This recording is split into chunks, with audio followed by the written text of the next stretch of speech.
Here's what I can't stand about the modern day doctrine of tithing.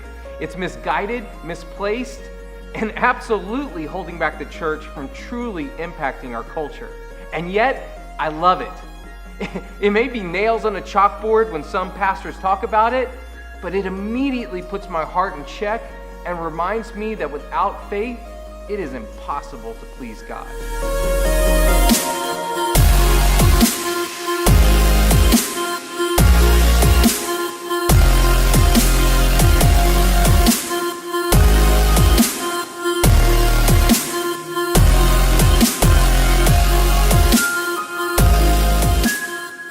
So here's the part of the service we all love, the offering. It feels like a no-win situation.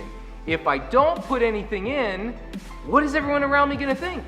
Because we're all playing that watching, not really watching, trying to guess who's giving what to the church. And if I do put something in, I feel like a Pharisee, right? Hey everyone, check this out as I put something in the plate this week. And who threw in that $5 anyway? Really, $5. Stop acting like you're the poor widow that Jesus was praising. That's what you call a guilt offering. The reality is that only 5% of Christians actually tithe 10% of their annual income. The rest, the average is 2 to 3% for most Christians. I know, not very inspiring.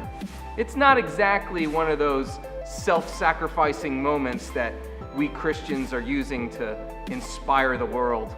Speaking of numbers, the modern teaching on tithing is misguided in large part because it focuses on a percentage and not a heart transformation. When we look into the New Testament, we find not a mathematical formula, but instead a challenge to give sacrificially with joy and faith as the driver. Instead, what we normally hear is the pastor beating that drum about giving 10% and doing so directly to the church. And I get it. After all, pointing to a percentage is a lot easier than some subjective notion of sacrifice.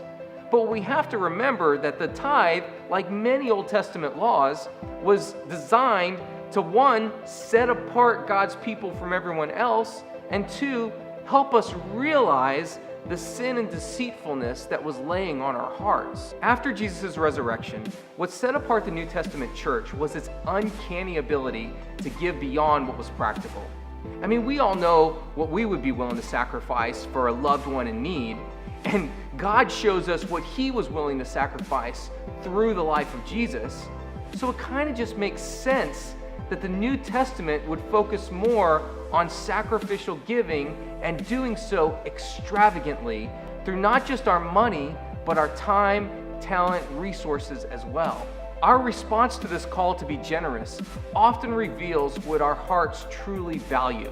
We either say collectively yes to this and stand out in a world filled with selfishness and greed, or we say no and get a taste of what our own sinful nature is really like. Here's the real kicker. Our modern notion of tithing isn't just misguided, it's misplaced. Is giving to God's church relegated to just one local body? Of course not.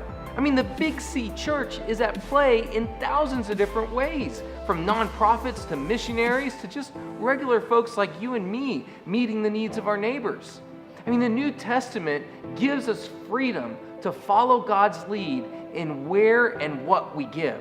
Our challenge is to take all the things that we have been blessed with in the form of time, talent, money, and distribute them generously and sacrificially as we choose. Nobody can tell you what percentage to give. That's between you and God. But be warned, if you truly are seeking God on this issue, He's always going to push you beyond the point of what's practical and into the realm of what requires faith to do it. Ultimately, though, when a church becomes overly dependent on tithes and offerings, things like innovation and our impact in the community often cease. Risky new ideas that are brought to the table are often cut short for fear of offending some of our more prominent donors. When that happens, we become no different than a for-profit organization whose majority shareholders are directing the ship based on their own comfort and self-interest. Not exactly the kind of community of faith God is challenging us to be. Here's the deal. A growing number of Christians are longing to be a part of a community that offers them freedom in what, where, and how they give. And they know which churches those are too, because those are typically the ones that are innovating new ways to reach and impact their community. They're starting entrepreneurial endeavors. They might be opening coffee shops or resale stores. They're diversifying their income and using that income to further their impact in the community. Maybe they're partnering with local officials to solve regional problems. They're thinking outside the box. They're flexing those time, talent, and resource muscles and inspiring others to do the same. So the call to the church is to be encouraging and open-handed when it comes to how our members are distributing their resources. And the call to us as Christians is to follow suit by being wise, diligent, and sacrificial when it comes to where, what, and how we give.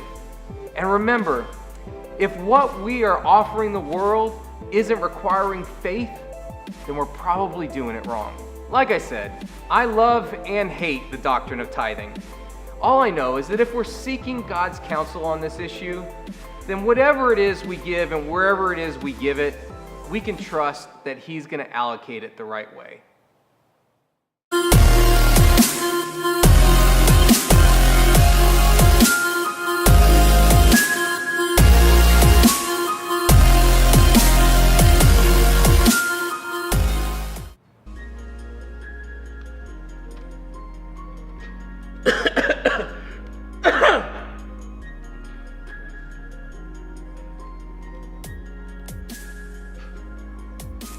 From downtown! Woo!